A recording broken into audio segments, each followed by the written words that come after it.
শুক্রবার বিকেলে ভালুকা সরকারি কলেজ মাঠ প্রাঙ্গণ থেকে বিশাল র্যালির সূচনা করেন বিএনপি জাতীয় নির্বাহী কমিটির সাবেক সদস্য ময়মনসিংহ দক্ষিণ জেলা বিএনপির সাবেক যুগ্ম আহ্বায়ক, ভালুকা উপজেলা বিএনপির সাবেক সভাপতি ও আহ্বায়ক এবং ত্রয়োদশ জাতীয় সংসদ নির্বাচনে বিএনপি মনোনীত ধানের শীষ প্রতীকের প্রার্থী ফখরুদ্দিন আহমেদ বাচ্চু। র্যালিটি ভালুকা পৌর সদরের প্রধান সড়ক প্রদক্ষিণ শেষে কোর্ট ভবন মাঠে গিয়ে শেষ হয়। সমাবেশস্থল পরে অনুষ্ঠিত হয় সংক্ষিপ্ত আলোচনা সভা। এ সময় আরও উপস্থিত ছিলেন ময়মনসিংহ দক্ষিণ জেলা বিএনপির যুগ্ম আহ্বায়ক ও ভালুকা উপজেলা বিএনপির সিনিয়র যুগ্ম আহ্বায়ক রুহুল আমিন মাসুদ, উপজেলা বিএনপি যুগ্ম আহ্বায়ক গোলজার হোসেন, সাখাওয়াত হোসেন পাঠান সহ উপজেলা ও পৌর বিএনপি, যুবদল, স্বেচ্ছাসেবক দল, ছাত্রদল ও অঙ্গ সংগঠনের নেতৃবৃন্দ।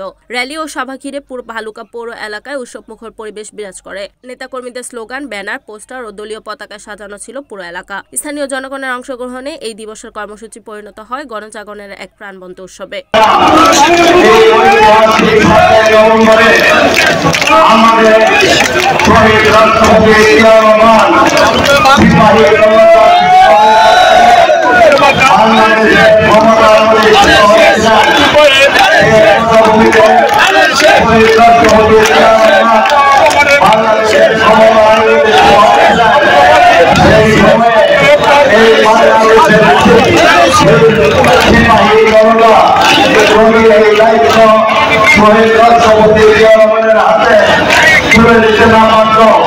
তাহলে বাংলাদেশের স্বাধীনতা সার্বভৌমত্ব আমাদের পুরস্কৃত হওয়ার আশঙ্কা ছিল।